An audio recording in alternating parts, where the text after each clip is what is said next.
नमस्कार। कक्षा 12वीं, विषय हिंदी, पाठ संख्या 14, पहलवान की ढोलक, जिसके लेखक हैं फणीश्वरनाथ रेणु। दोस्तों, इस पाठ का यह दूसरा वीडियो है। इस कहानी में हम लुट्टन किस प्रकार पहलवान बनता है और बाद में उसके जीवन में क्या क्या होता है उसकी बात करेंगे। तो आइए व्याख्या शुरू करते हैं। पृष्ठ संख्या 110। एक बार वह दंगल देखने श्यामनगर मेला गया। पहलवानों की कुश्ती और दांव पेच देखकर उससे रहा नहीं गया, तो लुट्टन श्यामनगर के मेले में जाता है, जहां वह कुश्ती और दांव पेच देखता है। जवानी के जोश में और ढोल की आवाज से तैश में आकर वह बिना सोचे समझे शेर के बच्चे को चुनौती दे देता है। यह घटना उसके पूरे जीवन को बदल देती है। शेर के बच्चे का असल नाम चांद सिंह था और वह अपने गुरु बादल सिंह के साथ पंजाब से पहली बार श्यामनगर के मेले में आया था। 3 दिन में ही अपनी जोड़ी और अपनी उम्र के सारे पट्ठों को हराकर उसने शेर के बच्चे का टाइटल प्राप्त कर लिया था। श्यामनगर के राजा साहब उसे अपने दरबार में रखने की बातें भी कर रहे थे, राज पहलवान के रूप में। ऐसे में लुट्टन ने शेर के बच्चे को चुनौती दे दी। चांद सिंह ने चुनौती स्वीकार कर उसे पहले ही वार में पटक दिया। लोग शोर मचाने लगे। लुट्टन बचकर तो निकल गया, पर राजा साहब को लगा कि यह मर जाएगा, इसलिए उन्होंने कुश्ती रुकवा दी और लुट्टन को 10 रुपये का नोट देकर कहा, जाओ मेला देखकर घर जाओ। लेकिन लुट्टन मानता नहीं है और कुश्ती लड़ना चाहता है और लड़ता भी है। पहली बार की पकड़ से ही उसे अपने प्रतिद्वंदी का अंदाजा आ गया था और उसने ढोल की आवाज को सुनकर ही लड़ना आरंभ कर दिया। ढोल की आवाज को ही अपना गुरु बनाकर उसकी आवाज के साथ कुश्ती लड़कर उसने चांद सिंह को चित्त कर दिया। यह प्रश्न यह उठे कि ढोल की आवाज को गुरु बनाकर कैसे कोई लड़ सकता है। तो उसने ढोल की आवाज को इस प्रकार समझा था, चट धा गिड़ धा चट धा गिड़ धा। तो लुट्टन समझता था, आजा भिड़ जा, आजा भिड़ जा। ढाक ढीना ढाक ढीना ढाक ढीना, यानी वाह पट्ठे वाह पट्ठे वाह पट्ठे। चट गिड़धा चट गिड़धा चट गिड़धा, यानी मत डरना मत डरना मत डरना। ढाक दीना तिरकट तीना ढाक दीना तिरकट तीना, अर्थात दांव काटो बाहर हो जाओ, दांव काटो बाहर हो जाओ। चटाक चड्ढा चटाक चड्ढा, उठा पटक दे उठा पटक दे।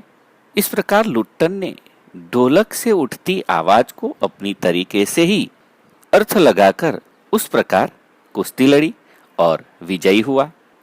पूरे कुश्ती के दांव पेच में उसने ढोल की आवाज का अर्थ लगाकर ही दांव पेच लगाए। लुट्टन ने कुश्ती जीत ली तो राजा साहब ने प्रसन्न होकर उसे राज पहलवान के रूप में रख लिया और उसे लुट्टन सिंह कहकर पुकारने लगे, अर्थात लुट्टन से वह लुट्टन सिंह हो गया। किंतु राज पंडितों और मैनेजर ने आपत्ति जताई, तो राजा साहब ने कहा, उसने क्षत्रिय का काम किया है, इसलिए उसका नाम लुट्टन सिंह होगा। इस प्रकार राजा का संरक्षण मिलने के बाद तो लुट्टन को अच्छा खाना भी मिलता था, व्यायाम करने की सुविधाएं भी मिलती थी, जिससे और शक्तिशाली होकर उसने काला खां नामक पहलवान, जिसके डर से प्रतिद्वंदी को लकवा मार जाता था, ऐसा कहा जाता था, किंतु लुट्टन ने उसे भी हरा दिया। फिर तो राजा साहब की स्नेह दृष्टि उस पर हमेशा बनी रही। राजा साहब अब उसे कुश्ती नहीं लड़ने देते थे और वह राज दरबार का एक दर्शनीय जीव बनकर रहा करता था। लुट्टन के अपने 2 बेटे थे, उन्हें उसने कुश्ती में दक्ष कर दिया था, उन्हें भी उसने पहलवान बना दिया था और लोग भी कहते थे कि बाप से भी बढ़कर निकलेंगे ये दोनों बेटे। लुट्टन की जिंदगी में ढोलक का बहुत महत्व है। और वह अपने बच्चों को भी कहता था कि ढोलक की आवाज पर पूरा ध्यान दो। मेरा गुरु अगर कोई है तो ढोल है। ढोल की आवाज की प्रताप से ही मैं पहलवान हुआ हूं। ऐसा कहकर वह हमेशा अपने बच्चों को समझाया करता था कि दंगल में उतरते समय भी सबसे पहले ढोलक को ही प्रणाम करना, और उसके साथ साथ वह उन्हें और भी व्यावसायिक शिक्षाएं देता रहता था। कहानी में आगे बढ़ते हैं। पृष्ठ संख्या 114। किंतु उसकी शिक्षा दीक्षा सब किए कराए पर एक दिन पानी फिर गया। तो क्या हुआ अब? 15 साल बीतने के बाद जब राजा साहब की मृत्यु हो गई तो नए राजकुमार ने, जो विलायत से पढ़कर आए थे, उन्होंने अपना राज्य संभाल लिया। तो हुआ यूं कि जैसे ही नई व्यवस्था आई, नए परिवर्तन हुए। तो राजकुमार को कुश्ती में कोई दिलचस्पी नहीं थी, और उन्होंने जब लुट्टन पहलवान और उसके दोनों बेटे जो भावी पहलवान थे उनका खर्च सुना तो उसने कहा टेरिबल। और मैनेजर तो चाहता ही था, शायद शुरू से ही वह लुट्टन को पसंद नहीं करता था, तो उसने कहा हॉरिबल हॉरिबल। अब यहां से कहानी एक नया मोड़ लेती है। लुट्टन की कोई जगह अब राज दरबार में नहीं थी। वह अपनी ढोलक उठाए दोनों बेटों के साथ गांव लौट आता है। गांव वाले उसके लिए गांव के छोर पर एक झोंपड़ी बांध देते हैं, साथ ही उसके खाने पीने का खर्चा भी देते हैं, और उसके बदले में वह गांव के नौजवानों और चरवाहों को पहलवानी सिखाता है। अब यह कितने दिन चला? गांव के लोग गरीब थे, पहलवानी कुश्ती क्या खाकर करेंगे? इसलिए लुट्टन का स्कूल खाली हो गया। अब वह अपने बेटों को ही कुश्ती सिखाया करता था। उसकी ढोल का महत्वपूर्ण रोल रहता था। ढोल की थाप पर ही वह कुश्ती सिखाया करता था। उसके बेटे भी दिन भर मजदूरी करके जो कुछ भी लाते थे उसी में उनका गुजारा चलता था, और शाम को कुश्ती सीखते थे। लेकिन यह भी बहुत दिन नहीं चला। गांव में एक बार सूखा पड़ गया। बारिश बिल्कुल नहीं हुई, अन्न खत्म हो गया, और हाहाकार तो तब मच गया जब गांव को हैजे और मलेरिया ने जकड़ लिया। घर घर में बीमारी ने अपने पांव जमा लिए। भूखमरी, गरीबी और उपचार ना मिलने के कारण गांव में से 2-3 लाशें रोज उठ रही थी। गांव के घर खाली हो रहे थे। गांव सुनसान हो रहा था। लोगों का मनोबल टूट गया था। इतनी बुरी हालत हो रही थी, और ऐसे में सिर्फ पहलवान की ढोलक थी जो जब सुनाई देती थी तो लोगों को एहसास होता था कि हाँ, हम जिंदा हैं।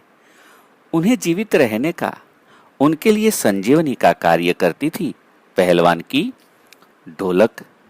कहानी का बहुत मार्मिक दृश्य यहाँ आता है कि पहलवान के दोनों बेटे मरणासन्न है, बीमारी की चपेट में है, और जब वे मर रहे थे तो अपने पिता से वे ढोलक बजाने के लिए कहते हैं, और पहलवान ढोलक बजाता है। रात भर ढोलक बजाता है, और सुबह देखता है कि उसके दोनों बेटे पेट के बल गिरे हैं, यानी चित्त नहीं हुए हैं। उन्होंने हार नहीं मानी। उसे देखकर वह कहता है कि दोनों बहादुर गिर पड़े। वह अपने दोनों बेटों को कंधे पर उठाकर ले जाकर नदी में बहा देता है। लोगों ने जब यह बात सुनी तो आश्चर्यचकित रह गए। न जाने कितनों की हिम्मत इसके बाद टूट गई। लेकिन उसी रात पहलवान ने फिर ढोलक बजाई, और लोगों ने उसकी हिम्मत की दाद दी।